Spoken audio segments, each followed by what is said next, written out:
All right, let's get to our in-studio guests. We're going to speak with them for the rest of this segment and the next one as well. It's going to be an excellent conversation. We have Grover Norquist in studio. We speak with him often. Here he is live. If you're streaming us on Rumble, Facebook, Twitter, YouTube, or Instagram, you can see Grover and Jonathan in studio with us. As Jonathan always says, escapees from the land of make-believe in Washington, D.C. Grover is the president. He's the founder of Americans for Tax Reform. And Jonathan Williams, he's the chief economist and the executive vice president for all things policy at the American Legislative Exchange Council, which is a nationwide trade association for legislators to come to get resources to be better legislators in their states. Grover, good afternoon. Thanks for joining us here in St. Louis. Tim, good to be with you. Grover, what did this? Both of you. Yeah, Grover, what did this election? What do you take from the lessons of this election, and what do Republicans need to do now with what looks like a likely mandate of sweeping the House, the Senate, and the White House? Well, they should do exactly what they said they were going to do. And the good news is that's exactly their intention. House and Senate leadership for more than a year have been laying out exactly what to do if they had the House, Senate, and Trump won as well. So they will make the Trump tax cuts permanent. They may add to that. Trump has suggested we should take the corporate rate, which came from 35, highest, stupidest in the world, down to 21, to take it from 21 to 15, which is something that President Trump had asked to do at the beginning. He wanted to go to 15. That would be tremendously helpful in terms of economic growth. And then Trump has outlined a to-do list for himself as president. He manages the federal bureaucracy, or tries to. The bureaucracy is a little unhinged at present. But reducing the amount of cost to regulations, speeding up permitting, those sorts of things, that doesn't require legal changes right now. That doesn't require laws. A lot of that can be done through executive orders.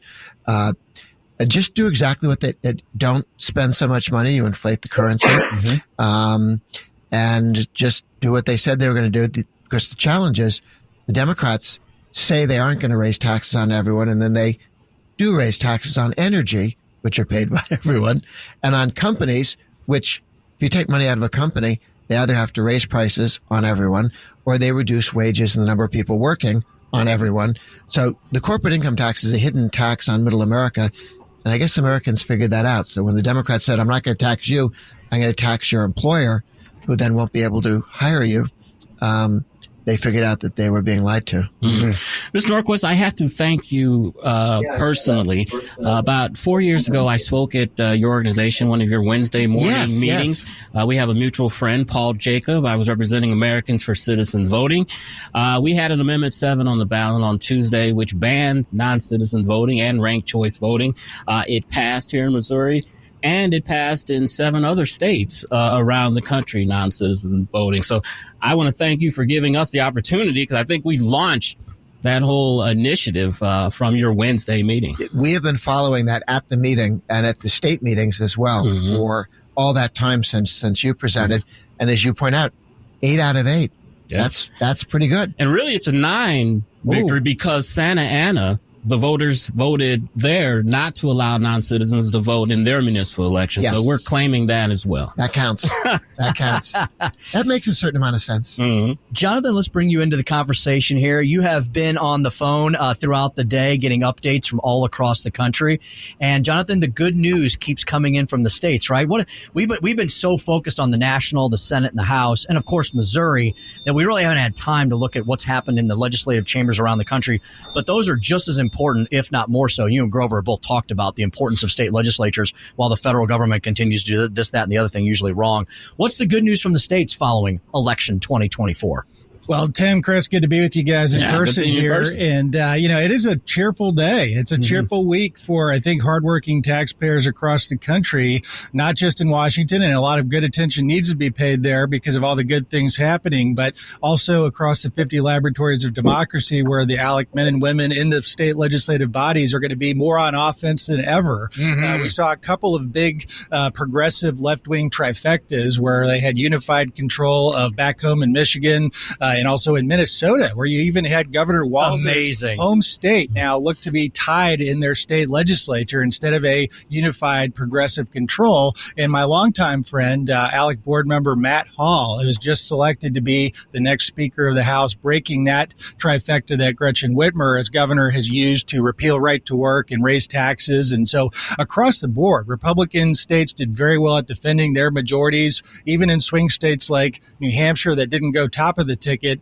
Republican, and in places like Arizona where, as you mentioned, they're still counting ballots for some unknown reason at this point. You'd think they would just learn from Florida and get it done on election day. Right. But there's so many good things happening across the states. And, just next door in Kansas, another one that really does fly under the radar, where you have now conservative supermajorities in Kansas with ALEC board chair, Senate President Ty Masterson at the helm, where they're going to be passing things like the flat tax and other good school choice policies. So it's very good news for Kansas. It may put a little extra heat on Missouri. We need it. And, you got to keep up with the neighbors, as you know. Absolutely. Jonathan, in all three of Donald Trump's campaigns, he has mentioned or talked about energy independence, drill, baby, drill. He mentioned this in this campaign.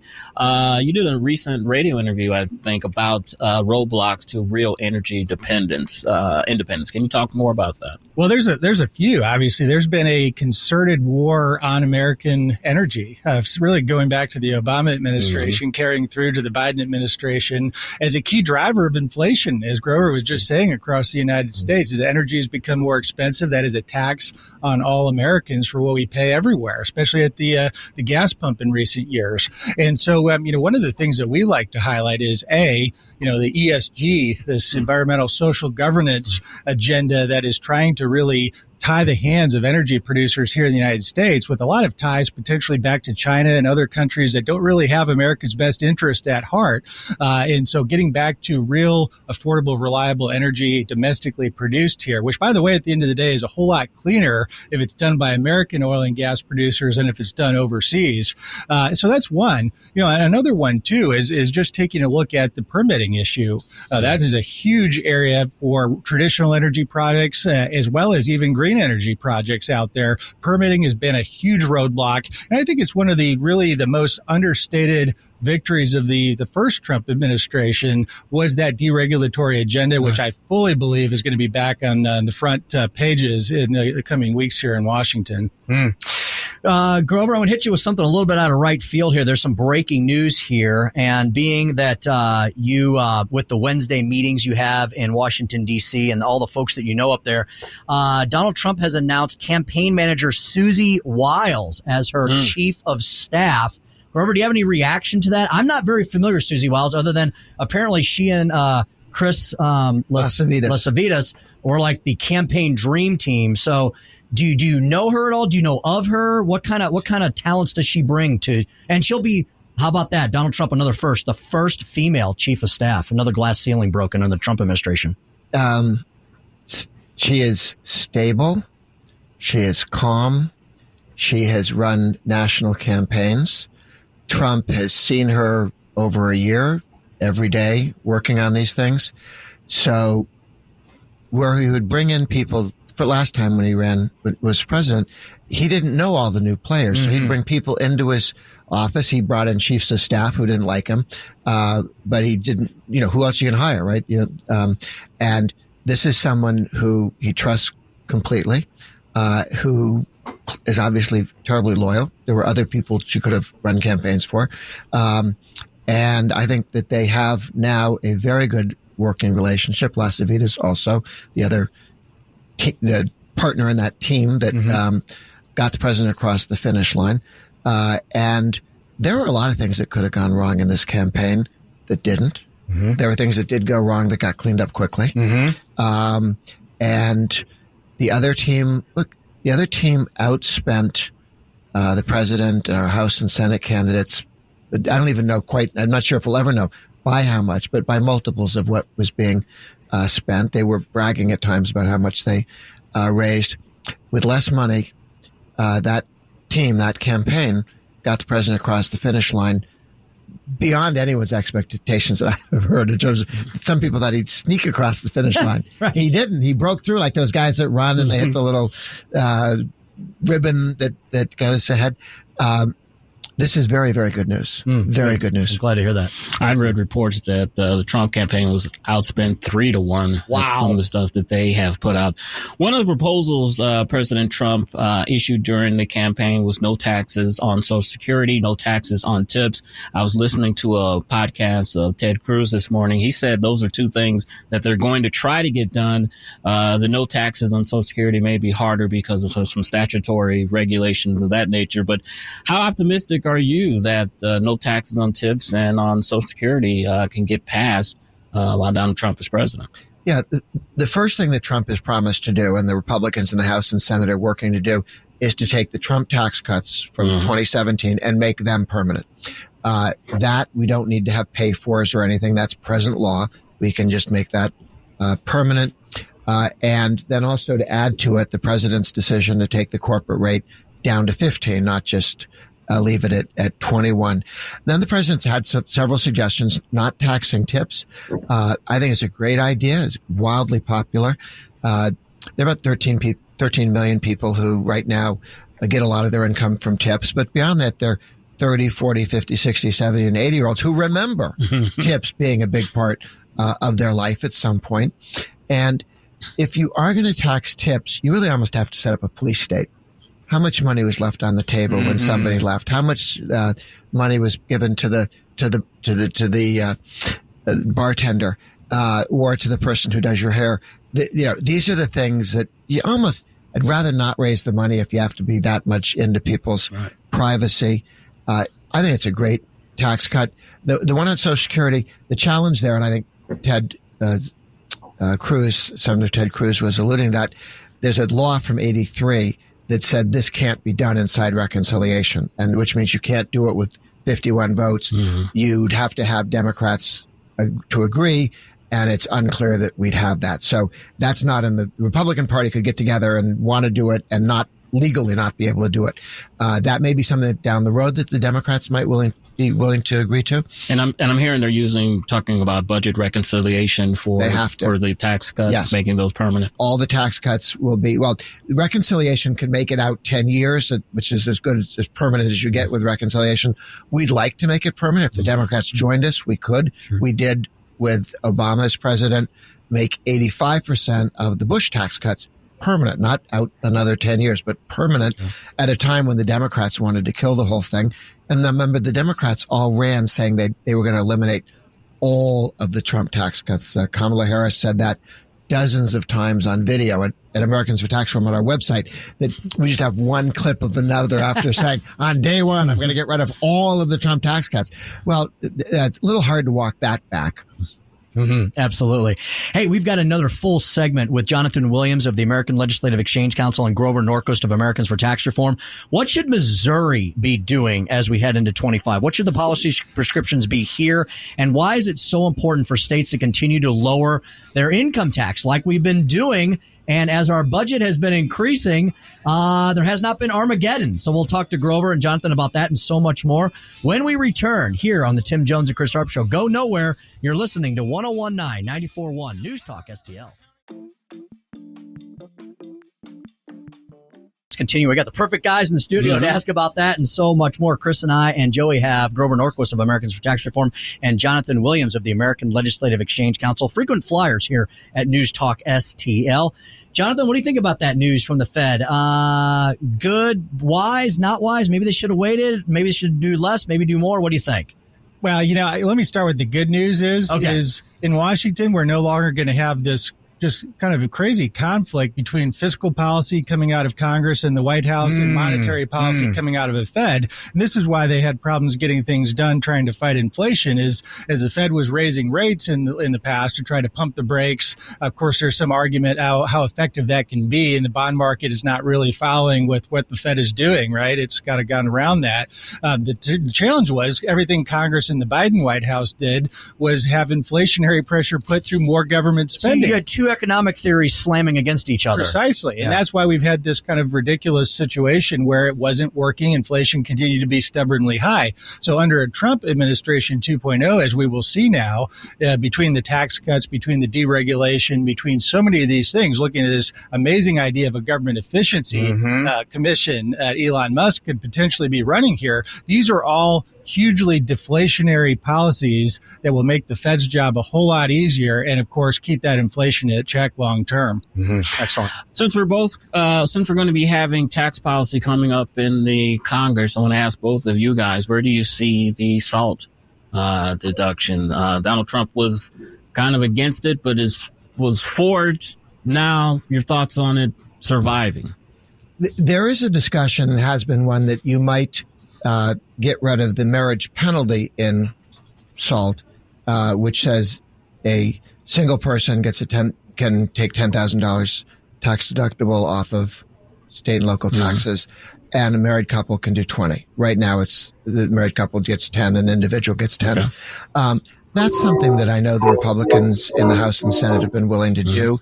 There is a lack of interest in, SALT, not having state and local taxes deductible, only matters if your mayor is an idiot and has taxes way beyond necessity, and if your governor hates you and has high taxes. The problem for New Yorkers is they have lousy governors and lousy mayors, and that's why they have high local taxes, and then they turn around and want to blame Washington. I'm sorry. They elected those people, okay? New York can fix the New York problem tomorrow or yesterday with an election. You can't do that and then whine, that somebody should subsidize the overtaxing and overspending that takes place in blue states.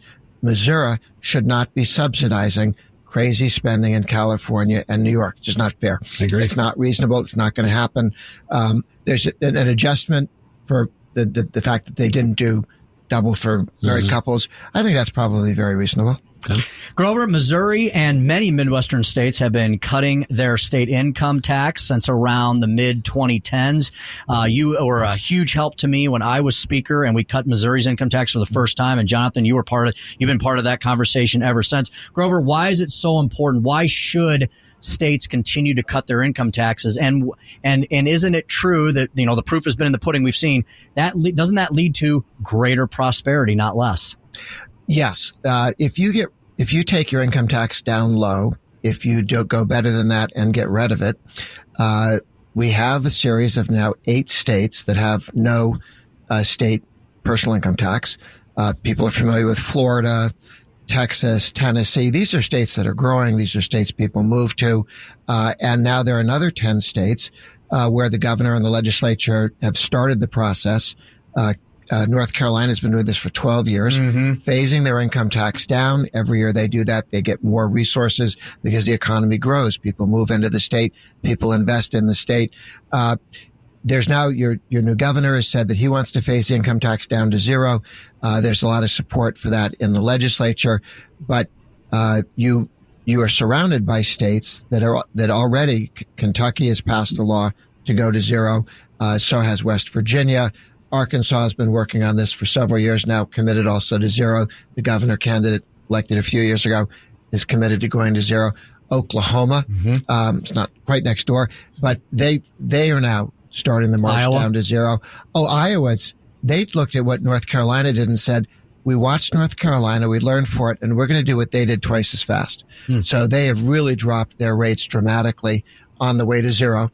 And this is how we're going to reform the blue states, by getting enough states, Missouri will be one of them, I believe, that are on the way to 0, so that in the next 5, 10, 15 years, half the states in the country will be at or almost at 0. And the blue states will begin to creep down. And already they've stopped increasing, and eventually we'll have to start taking them down because we can't afford California's too nice a state to be completely destroyed by the Democratic Party. All those beaches, we don't have to lose those. Jonathan, Colorado has adopted a taxpayer bill of rights. I think there is a movement to get that passed here in Missouri. For those who aren't familiar with TABOR or taxpayer bill of rights, exactly what is that? Well, it's a common sense spending cap, essentially. It says government just can't grow faster than the economy and people's incomes, right? I mean, that's should be common sense. It's not oftentimes in government, but in Colorado, it's been in the state constitution for now 30 years to say government cannot grow faster than population and inflation. And so it's an incredibly powerful limit on the growth of government size and scope of tax burden and spending. And at the end of the day, taxpayers in Colorado receive basically a dividend check when government lives within its means based on that TABOR limit. And so it was actually just on the ballot to be repealed by a lot of the big spending interests. They've been trying to kill it ever since its start. And even as Colorado has gone from really a deep red state to a purple state to, I think this week, probably safe to say a bluish state, Colorado taxpayers continue to vote in favor of keeping that kind of a common sense spending limit. The other thing it does is it allows states like Missouri and others to use that mechanism of a spending cap to get rid of the income tax. We've seen that be successfully proposed in states. And really, that's at the bottom line of it. States have to balance their budgets. You see the growth elements of the income tax elimination, the flat tax revolution that we've seen sweeping the country. You've had all your neighboring states take advantage of it. Now, of course, it's time for Missouri to keep up with the neighbors. Right. And the way to do that is through balancing common sense spending ideas with the good pro-growth tax policies. Jonathan, so we can have future prosperous humans, future prosperous entrepreneurs, leaders, we need to have a good education system, right? And isn't that another topic that I know ATR focuses on, and ALEC has an entire divisions dedicated to educational reform, school choice.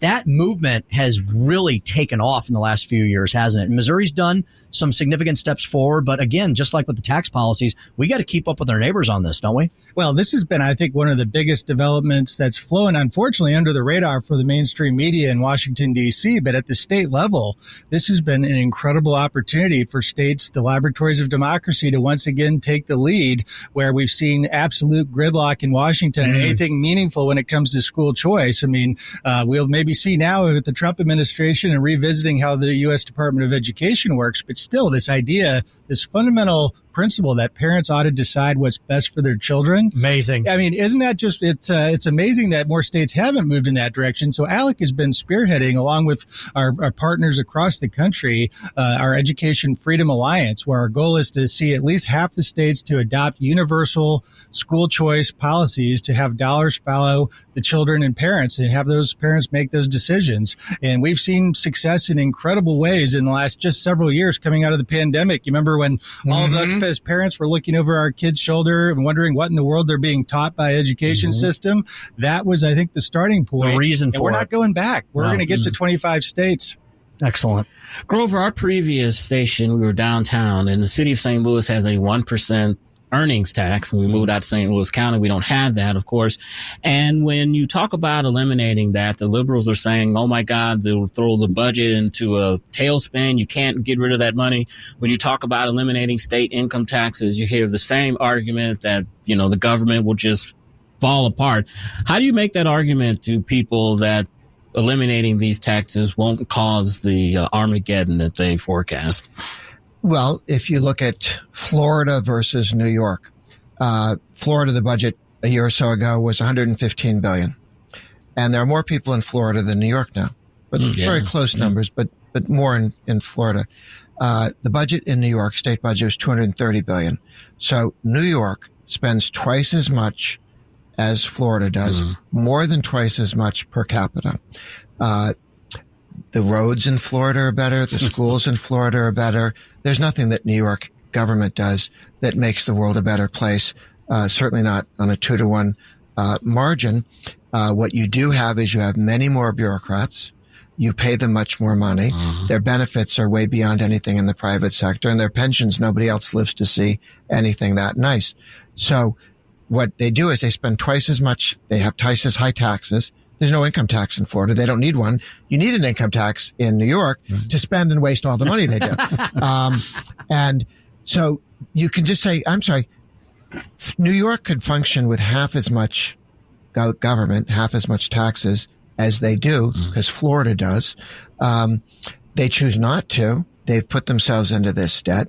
You just compare New Hampshire and Vermont. New Hampshire and Vermont, they're right next to each other, same weather, same everything. New Hampshire spends half as much per capita, and the schools are better and the roads are better. So spending more does not give you more government services. It does give you more bureaucrats. Fellas, we're going to have to wrap up here, but I thought I'd let you guys just have some of the closing words. Grover, there's so much that Americans for Tax Reform, ATR.org, works on. Same with Jonathan, ALEC.org. So many great policy prescriptions. Grover, what's some final parting words you would give to Missourians as to the types of things they should be asking of the people that say we want to engage in public service? Sure. Look, in Washington, we're going to do a couple good things on taxes, and then it requires 60 votes to do a lot of stuff.